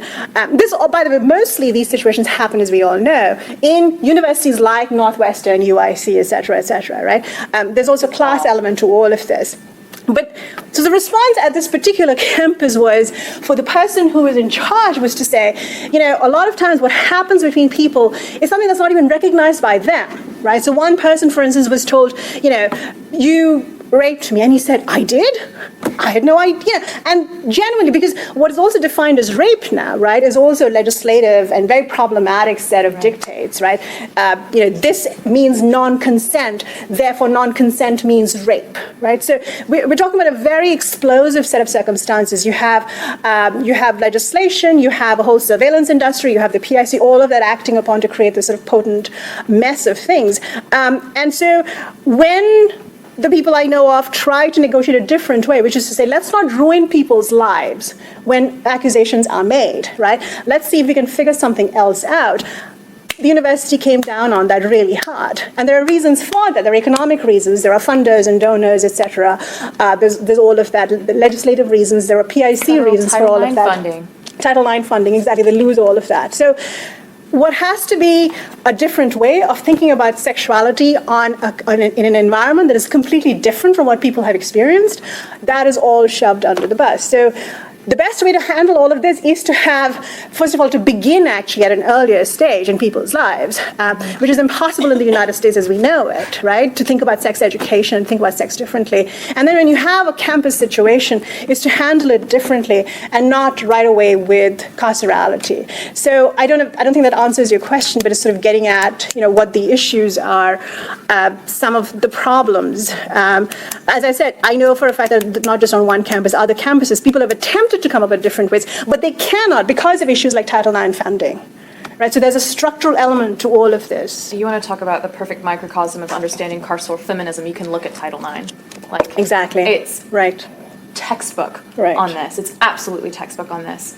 And when you start taking away agency from people, specifically survivors as well, and you put it in the hands of the police, your campus administrators, people who are relying on being able to report their statistics to a federal government agency, they're relying on that money, they are not on your side. They're not on your side. They certainly weren't on my side when I was raped at my undergraduate university, and a number of other people who have had all kinds of experiences happen to them via campus police, campus administrators. This kind of shit does not get solved by any of these current institutions. It doesn't. There's nothing transformative about it. There's nothing that actually builds community from this and supports survivors that is existing currently. These are things we have to imagine, we have to build. And Yasmin's absolutely correct in this. Everything that can be reported as a statistic on this campus to the benefit of the administrators will be, and that's all you are to them at the end of the day. You're a dollar sign. And so you actually have to decide for yourselves what kind of community you want to build where you happen to be. And if that's on a campus, then you have to really ask yourself those hard questions of how do you want to begin a kind of healing process toward something different? And what does that look like? Obviously that means not shaming people who decide to do whatever they're going to decide to do, but you have to engage with these kinds of questions because it's about bodies. Our bodies are going to constantly become they're going to come in conflict with one another. We're going to be confrontational. So how do you negotiate these things in a way that doesn't involve institutions that are proved to be racist and classist, and sexist? sorry, I'm like, let's get me real turn. Like, I can't stand this shit. I really can't. There isn't any other question. So, sorry if I putting you on the spot with that question, but I was actually incredibly curious as to your Republican past. Sorry if that appears sort of a break, and if you want to talk about that. And I was wondering, kind of during the panel, how did you define your politics as regards feminism, sexual politics, reproductive rights, and so on, as you were a Republican? Were they fundamentally different? So, I mean, obviously, like in the back of my mind, there's. So, okay, I started to change at 15. Well, I mean, I think I grew up the way a lot of people did. I just had my father died when I was 6, so I grew up with my mom's politics. So she was a Republican. So, but she's one of those Republicans who support abortion. She's more of an old, well, she's no longer alive, but she did, you know, those sort of old-fashioned Republicans. But I mainly what I remember is I grew up very, very much with this idea of white people are superior. For me, it was a lot about race. White people are superior and black people are criminals or stupid. Not if we thought criminals, not to be trusted and stupid. Am I the only person who grew up as a Republican? Okay. You did?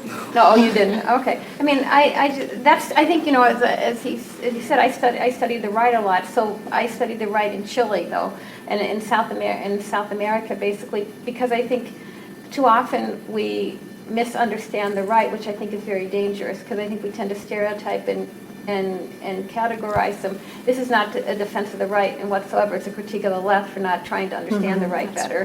Because if you don't, I think I mean, the right is very powerful. The right has a tremendous amount of appeal in the world. So I think we need to understand what that appeal was. And I'll just say, my book was about the first book was about why women in Chile opposed Allende and supported the Pinochet dictatorship. And I was trying to understand why a majority of women in Chile opposed Allende and supported the Pinochet dictatorship. So I was trying to say, so why was that? And part of it, a lot of what I look at is what were the weaknesses, the failures of the left to actually understand women's reality, women's situation. And, you know, it was a very so-called Marxist left that prioritized the male worker, the proletariat, and ignored women's reality, which left this huge open space for the Christian Democrats, which were a Christian centrist party, and then and different political right organizations to organize women. So that's what that was about. But by that point, I was very different. So, but did I answer your question? I don't think I did somehow. Oh, I mean, basically, you know, I asked this with kind of like the intention of, in the back of my mind, to ask, you know, again, basically, it's about defining a concept. So, at what point can we say that someone who is left, right? I mean, there has been a distinct tradition on the right to oppose structural racism, to oppose Jim Crow in the 50s, to call for more integrative politics, to be for reproductive rights, right? So none of this seems to be a defining feature to be actually on the left, right? So to be on the left, comma, right? So that's kind of what I was wondering. So at what point is it actually a defining feature to be on the left, to say I stake on position X in sort of my political spectrum, right? Well, I think because the political context has changed so much, I think it's very hard to say I'm on the left and I don't support reproductive rights, or I don't support that I oppose racism. I just think the content of why people support reproductive rights, or the content of what it means to be anti-racist, that's sort of open to interpretation. And I don't know if it's necessarily would all say yes, I'm anti-racist because. And the because would probably be different for different people on the left. I mean, I think. Can I follow up on that? Just your earlier comment, or actually Gregory's earlier question as to like what would be sort of necessary politically today. I mean, I think socialism or somehow addressing capitalism is kind of, it's like been out there. It's like the necessary thing. Yeah. And you have this book on, you know, how women ended up, not supporting Allende. And becoming the right. And so what was it that you saw, or, I mean, what was it about the workers' politics that made it the left? For that you? Made them the left? That made them the left. And what can we do today? Like, what would they have had to do politically in order to get women on board? And like, what are the possibilities for some kind of politics like that today? I mean, I'd say just asking the question is what would they have had to do assumes that the they is men. And it's sort of, I think that it's starting off kind of, the whole basic structure then is set up as if men are the ones who actually define what politics is, and men are the ones who were the political organizers. I think what the men would have had to, I think the problem you had in, I'll just talk about Chile since it's what, I mean, just to give you an example, men and women still vote separately in Chile today. Yes, they have Michelle Bachelet as a president, but you still have this society. It's transformed a lot, but still, I think what you had was what you described before. I think it was about the Spanish anarchists, mujeres libres, that you have, for example, men who are completely revolutionary outside the house, and you come home and everything is completely, the woman is supposed to do this, that, and the other. And then I think what that's saying to women is this, where's the revolution? Where's the change? Where's the transformation?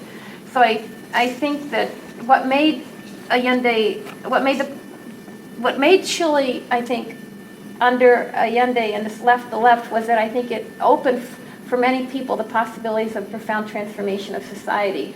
And it also meant that I think for the first time people who had been told, you as a worker, you as a peasant, you are nothing, began to say, actually, I'm a person with dignity. I think that's what the popular unity did for people. It gave people dignity. Now, it also, you can see, what's interesting, I interviewed a lot of women. Obviously, I interviewed all these right-wing women who supported the dictatorship. Quite the stories from them. But in any case, I interviewed, or was friends with left women, and a lot of them, because to me what was so interesting, they had interpreted feminism based on what the male party leadership had said feminism was. And for them, feminism was a northern U.S. European bourgeois feminist movement that's sole raison d'etre basically was to divide the working class. And it also meant that if you were a feminist, what women really did was go around sleeping with men. And therefore that it was sort of this society, meaning that they would sleep with your boyfriend or your husband. So it was this whole distortion of what feminism was all about. And I think therefore it undercut the ability of women to organize as women or to actually critically analyze what were some of the problems. But then all these women went into exile in Europe and some in the United States, but mainly in Europe, and I think they became transformed by the feminist movement. So then they raised, out under one of the main slogans of the feminist movement in Chile during the years they were fighting against Pinochet was democracy in the streets and in the home. And that was incredibly revolutionary to be calling for democracy in the home, because democracy in the home means an end to patriarchy. So it was very challenging. So to me, the point being that therefore when women, in a sense, empowered themselves, they empowered themselves. They were not empowered by men. They basically pushed back and challenged the left in Chile. And the only reason you have somebody like Michelle Bachelet, who won the presidency, she's a socialist, she's an agnostic, she's a single mother. She herself was a political prisoner and tortured. I'm not saying she's a perfect president in any way, shape, or form. I have a lot of criticisms, but just the fact that she was elected was because she spoke directly to women about women's condition as women, and therefore, women voted for her. There was this whole myth in Chile that, women are so conservative, women are so backward. I said, well, you have those kind of politics. Who do you think you're going? I mean, of course, you're not going to be able. If women aren't leading, that's why I feel so strongly that women need to have our own organizations. Unless we have our own organizations, who will be defining our reality and our struggle for us? Anyone else have any other questions? Well, I had a question for you guys. There are all these surveys that are always coming up saying that the younger generation is much more open to or supportive of socialism. So since you are, I think, younger than I am, I want to know, do you find that to be the truth? Is that true? What do you think? Yes. Generally, I pretty much, I don't think I've ever had a problem telling somebody my own age I'm a socialist and getting a bad reaction. Even people who disagree are are generally like open to the idea of discussing it. Whereas like the older generations that I've talked to, Yeah. Sometimes will get like real cold warrior on me. So. Okay, go ahead. I was just going to say, I wonder though how much that is because socialism doesn't mean that much to people or it doesn't appear to be a threat. So therefore, The same, oh, fine. I would say same goes when I say I'm a communist. Oh, see, I get a totally different reaction when I say I'm a communist. So, sorry. I was going to say, I think the failure of the left in the United States means that no one knows what socialism That's or, what I in a think, sense, yeah. capitalism means. I don't think any of my peers Right. can find Right. it. So, But see, I think we'd have to say the failure of the socialist movement around the world means that people don't know socialism, but I don't think we can divorce this failure of the socialist movement from the power of capitalism. That it's not just, the failures of socialism are not just internal to the socialist movement. That's very true. They're very much related to the power of capitalism and imperialism to, I think, penetrate, distort, defeat, materially, politically, socially. I think we still live in this incredibly world in which capitalism is so powerful. yeah. And I think part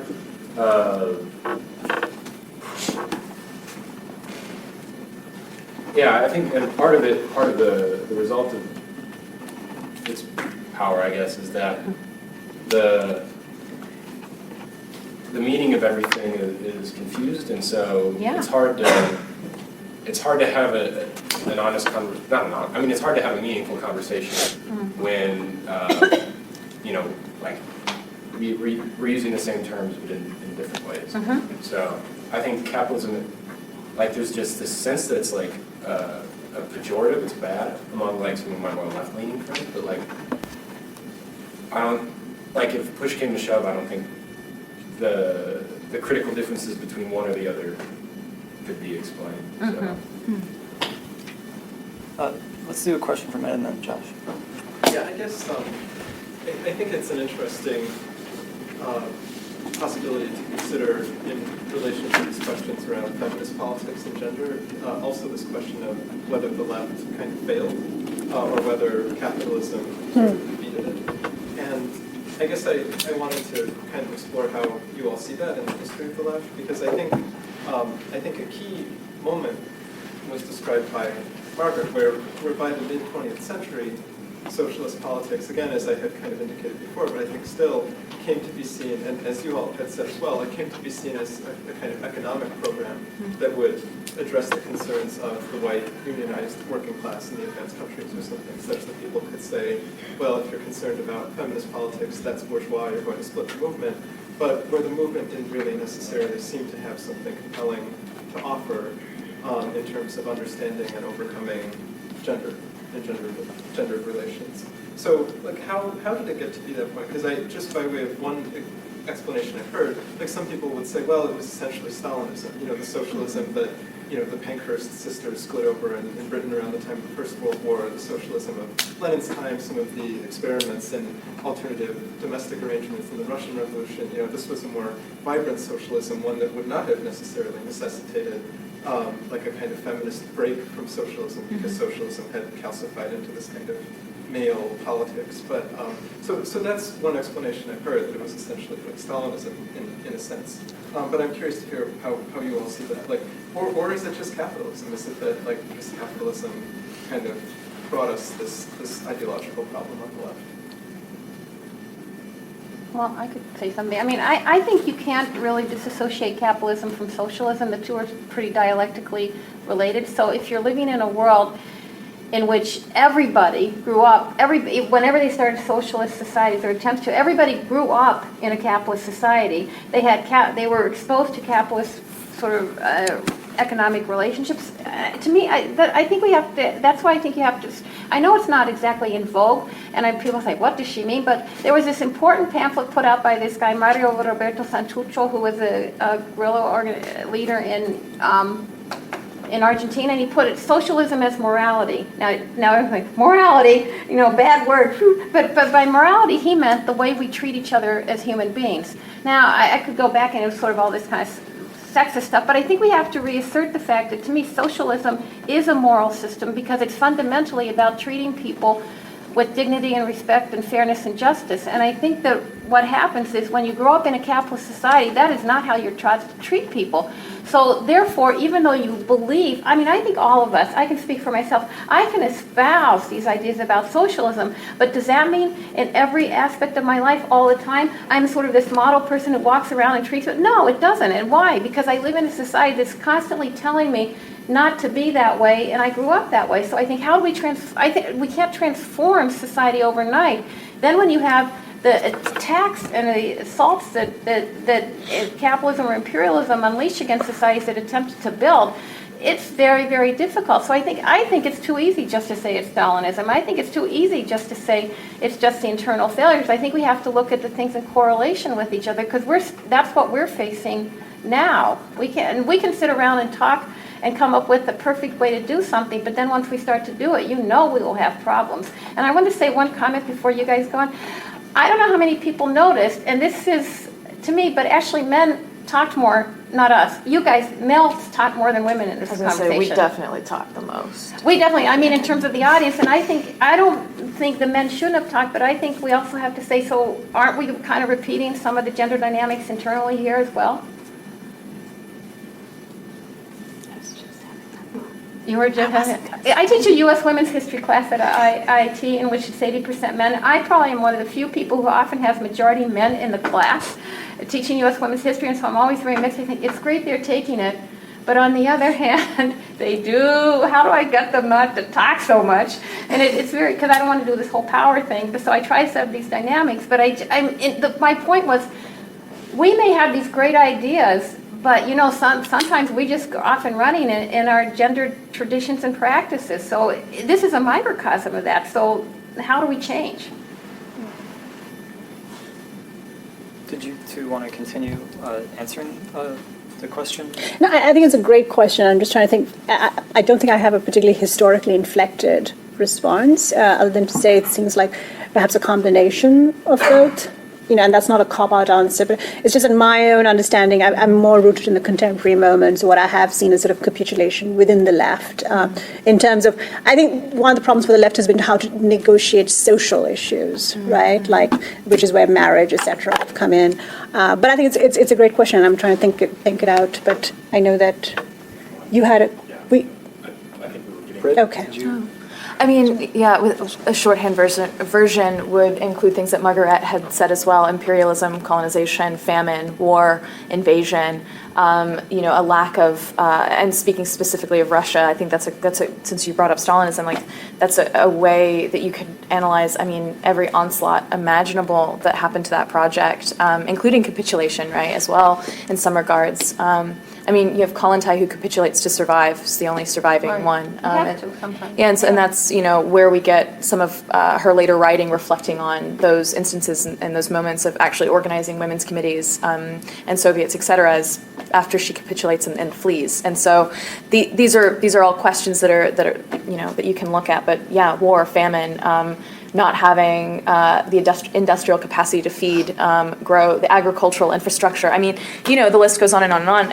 I think and I don't know you, but I don't think that you would ask a question like that thinking it would just be one or the other, but it is a myriad of these things. And, it's, you could look at examples in Latin America as well as other instances in Eastern Europe or China. I mean, the kinds of very specific material conditions that give rise to the fall of projects, right? And they look different and similar in ways.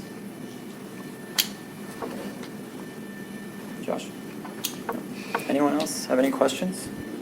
Yes, go ahead. Yeah. I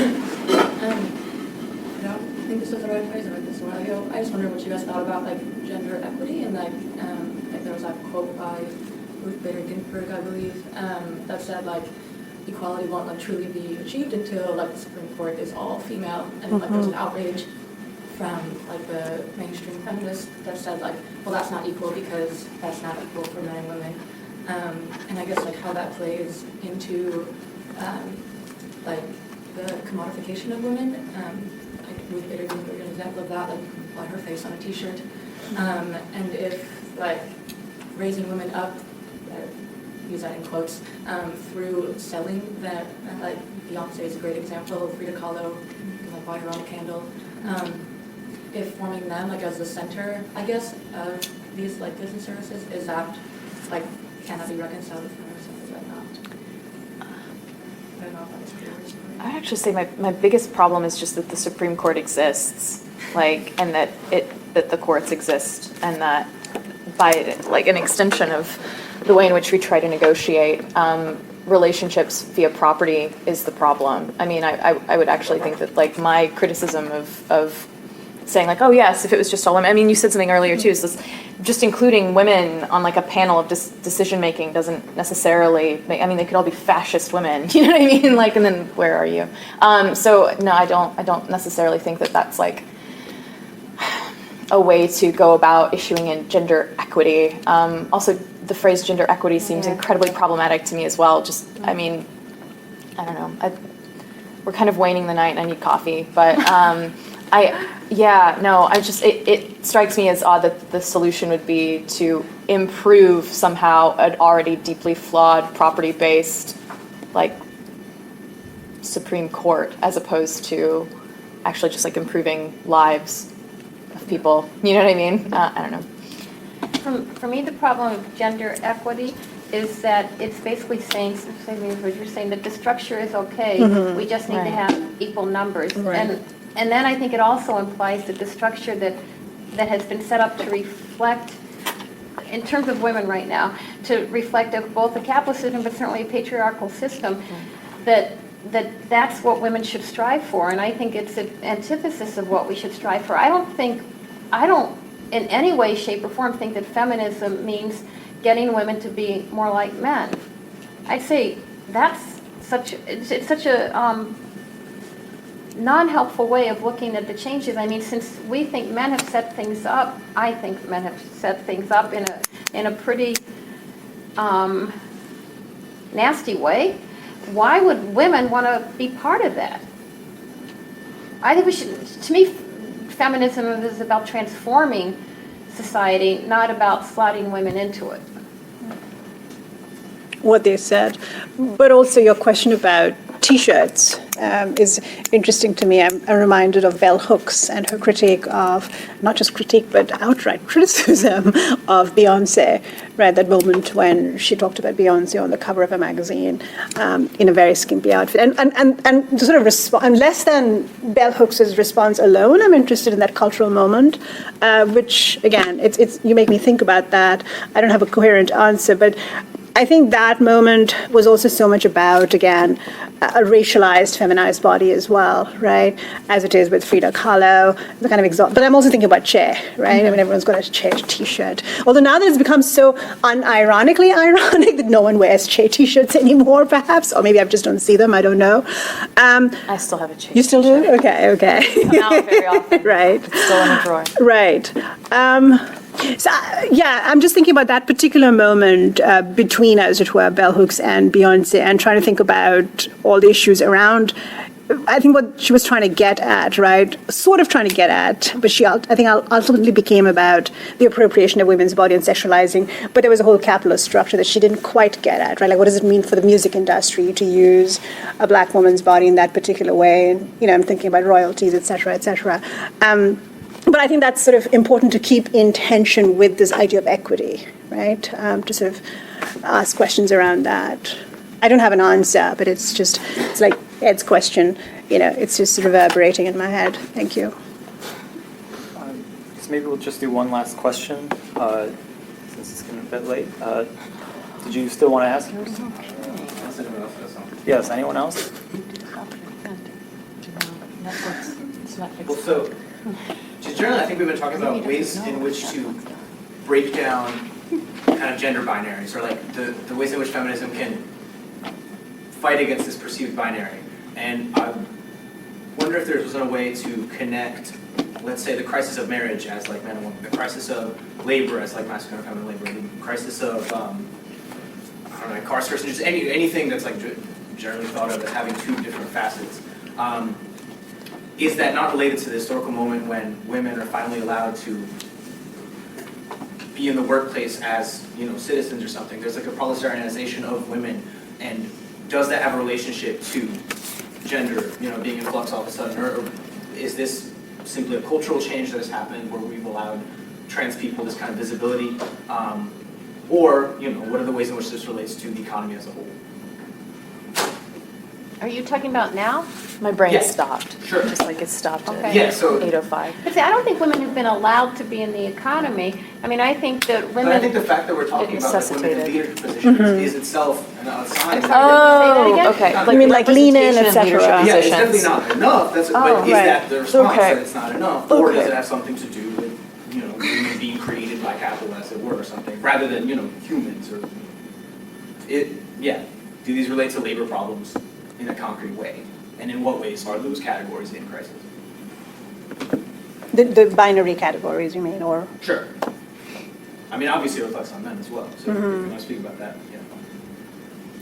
Are they in crisis? What, I just want to make sure, are the binary categories in crisis? That's what does have to do with I mean, women? I'd say so. We're talking about being trans allowed to categories. work. We're talking about gay marriage. We're talking about feminine Right, labor. but I don't know if those things actually put those things into crisis Right. so much, though, because I don't think that's. I think fundamentally the problem is that gay marriage doesn't really bust any of those binaries. It actually reaffirms them. So even if you have two men It's married, defined as two yes, people. yeah. So even but even if you expand it to polyamory, which I think of polyamory as gay marriage for straight people. It's everyone's like, oh, polyamory is the next way to go. I'm like, and how is this different again?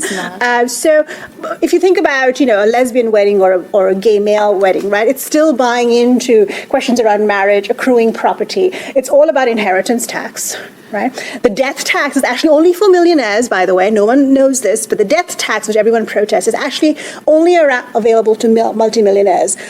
We could go into that afterwards. But so I don't think the binaries are disrupted. And certainly in terms of trans issues, it's not just that someone like, that say, for instance, the most quote-unquote successful, visibly successful trans people happen to be binary conforming. But even if you had, but now even, the whole question of non-binary conforming people, right? That's also become a category to fetishize. I mean, it's that way when Ronan Farrow, of all people on MSNBC, talks about non-binary conforming people, right? So it's all become sort of utilized in a way that still circulates the same kinds of power paradigms. And the bigger question is, what lies out behind those operations? What lies behind gay marriage, right? So what lies behind Caitlyn Jenner's, successful show?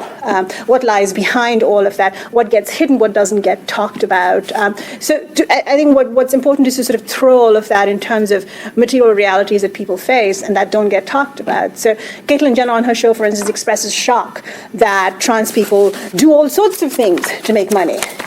There's this moment, right, and became a big moment about a month or so ago. And then that became, let's educate Caitlyn Jenner about all of this, which leaves completely untouched. It's like, why the hell do we have to educate Caitlyn Jenner, right? And why are we forgetting that Caitlyn Jenner is also part of a power structure at that moment? She's not at very specific moments. She can't have been for all those years to have had to be quiet. Right? And there are ways in which Caitlyn Jenner was and is disempowered, but also a way in which she also has power. And we can't seem to think of those contradictions together. But no, I don't think gay marriage or trans identity alone sort of busts any binaries. And I don't know if busting binaries actually gets at the root of things. I think there are other there are sort of economic material issues to consider. But wouldn't that be how to turn them into crises? Sorry? So that'd be how to turn them into crises. How do we turn them into? How do we make them problematic? In other words, right? How do we sort of throw them up into the air? I have one quick question, just again, for Margaret. Yeah, let's just do that, and then we'll maybe just some closing, just a few statements if you wish, and then we'll end for that. Again, to turn it back to the situation in Chile, and you talked about That's this. one of my favorite things to talk about. You talked about what kind of drew you to the working class or socialist politics was some sort of transformative potential that was there. But then I think we can say, and then all three panelists around the issue of there being a movement for feminism kind of expressed an exhaustion, that movement doesn't really strongly exist, but neither does in the present a movement for socialism. And we have Bernie Sanders, but that's not really a grassroots for socialism. So looking back, reflecting back on that, what kinds of how do you see the in terms of emancipatory or transformative potential if both are at a ground zero? How would you kind of compare feminism, both are like a a relatively low point. Like what does feminism potentially offer versus what would socialism or working class socialist politics offer in terms of transformative potential? I mean, I think feminism offers the opportunity for women and men actually to, this sounds, I don't know, there's not much content to this exactly, but to be liberated. I know a lot of people will, I think feminism and socialism have to go together. I mean, I think feminism and socialism and a lot of things have to go together with socialism, but I don't think you can have, I think ideas can only change and really last if you have a fundamental transformation in the material structure of things. And I guess I'll just go back and repeat what I said. I think that it's sort of speaking to what you were saying that, or you, yeah, I'm sorry, I think you saying, I think we have to make socialism as a concrete aspiration of people by explaining why we think it actually would make people's lives better. That's the basic, and I think the exact same thing about feminism. So that things stop being either vague or unclear or scary for people and become actually viewed as positive alternatives to which people are quite willing to devote their lives. Britt, would you like to?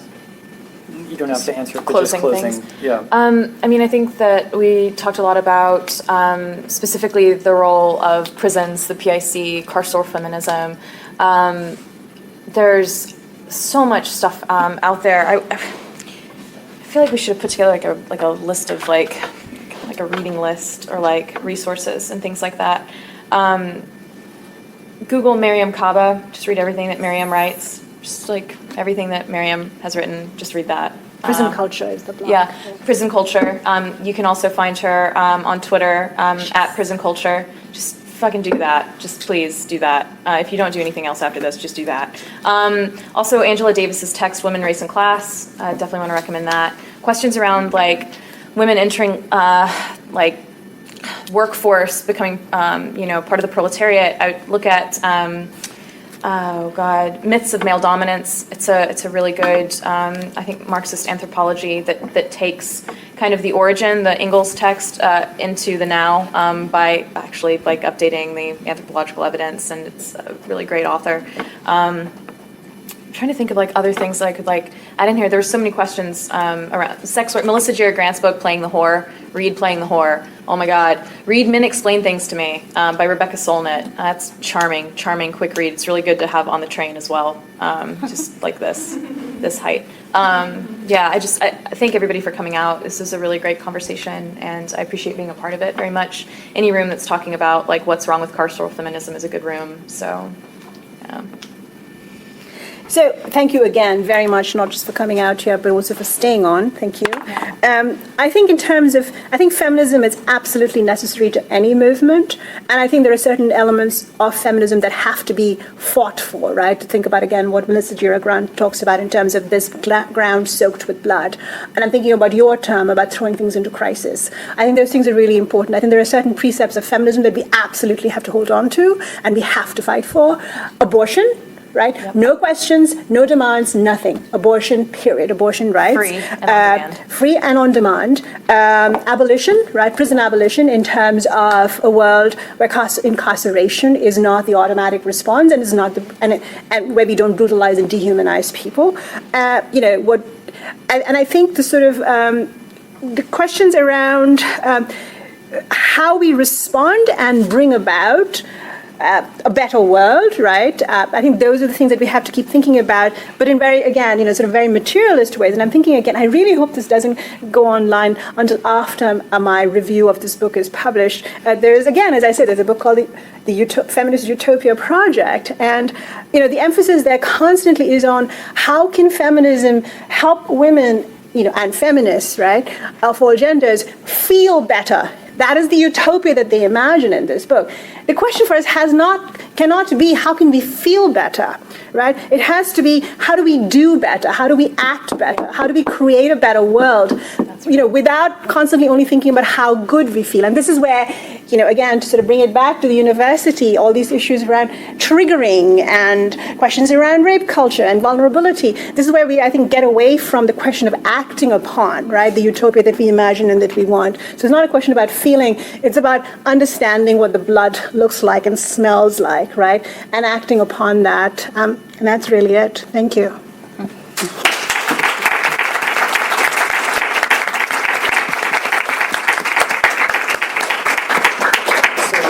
Just real quick, we have 3 issues of our Platypus Review over on the table, along with a sign-up sheet if you're interested just in learning more about platypus and getting updates on our events. Reading group and our coffee break? Yes, so we have the reading group here at Loyola, but it's also at the University of Chicago and at the School of the Art Institute of Chicago.